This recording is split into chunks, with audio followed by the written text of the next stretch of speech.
இன்னொரு கட்சி புதுசா முளைச்சிருக்குது.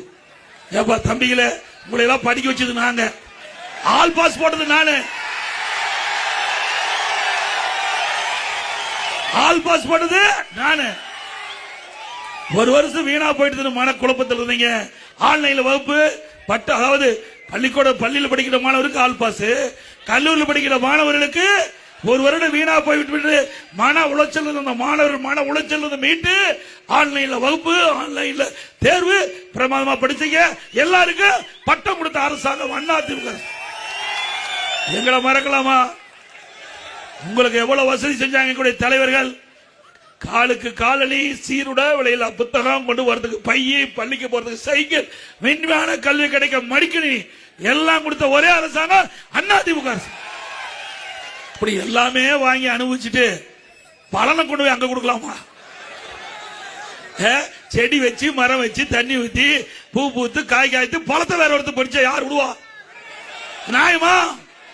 யார் கஷ்டப்பட்டு செடி வச்சு மரத்தை பாதுகாத்து வளர்த்தா அவருக்கு தானே அந்த பலன் கிடைக்க வேணும்.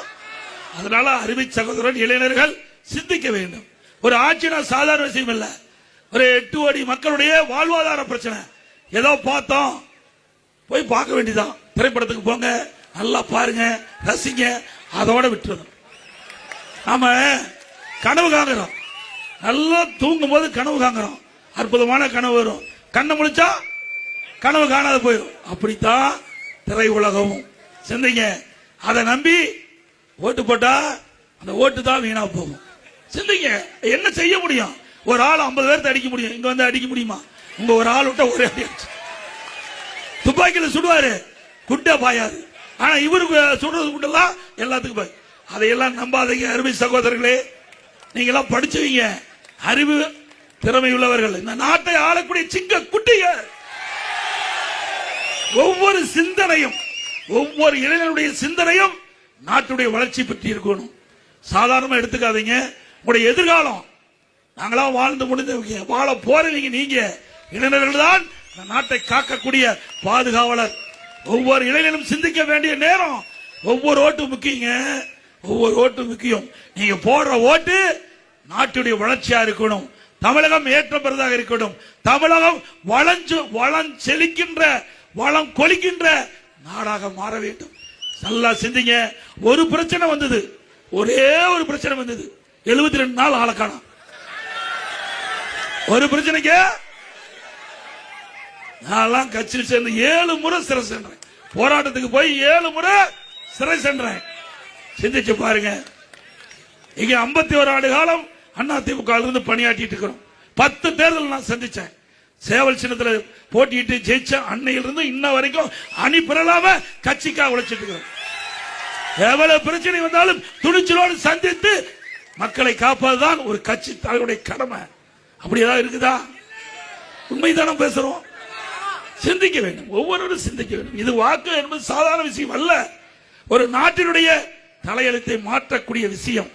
இன்றைக்கு மக்கள் விரோத ஆட்சி அகற்றப்பட வேண்டும் என்றால் அந்த ஓட்டு யாருக்கு அளிக்க வேண்டும் என்று சிந்தித்து சிந்தித்து சிந்தனையில் அதிமுக கூட்டணிக்கு வாக்களித்தால் தான் நாடு காப்பாற்றப்படும் என்ற நிலையை நீங்கள் உருவாக்கணும். உண்மைதானே?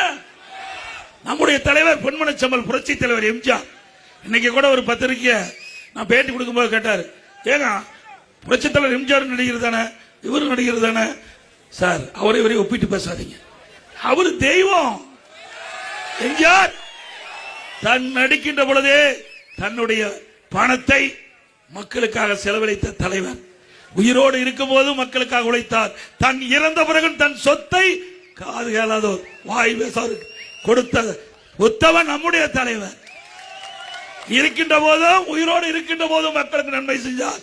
உயிர் நீத்த பிறகும் நன்மை செய்த ஒரே தலைவன் பொன்மனச்செம்மல் புரட்சி தலைவர் எம்ஜிஆர்.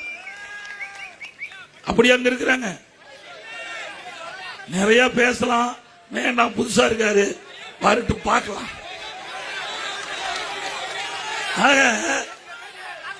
என்னை பொறுத்த வரைக்கும், அதிமுக பொறுத்த வரைக்கும் அரசியல் வருவதற்கு அனைவருக்கும் உரிமை உண்டு. இது ஒரு ஜனநாயக நாடு. யாரையும் வரக்கூடாது என்று சொல்ல முடியாது. ஆனா வந்த பிறகு தங்களை நம்பி இருக்கின்றவர்களை கைவிடக்கூடாது. ஒரு பிரச்சனை வந்தா சந்திக்க வேண்டும், துணிச்சலோட சந்திக்க வேண்டும். எனக்கு என்னென்னலாம் பண்ணாங்க, என் மாதிரி எனக்கெல்லாம் கிடைச்ச கஷ்டத்தை ஒரு நாள் கூட அனுபவிக்க முடியாது. ஒரு நாள் நிம்மதியான இருக்க விடல.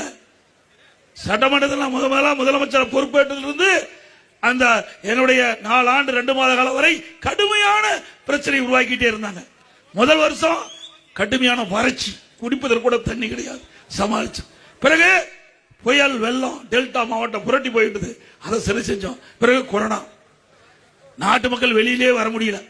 இப்படிப்பட்ட ஒரு சோதனையான நேரத்தில் கூட மக்கள் பாதிக்காத அளவிற்கு சிறப்பான ஆட்சியை கொடுத்த ஒரே அரசாங்கம் அதிமுக அரசாங்கம். இப்படி ஏதாவது கொரோனா வந்து இப்படி ஒரு வருஷம் காணாத போனா நாட்டு மக்களுடைய நிலை என்ன வருது? பாதி பேரு மேல போயிருப்போம்.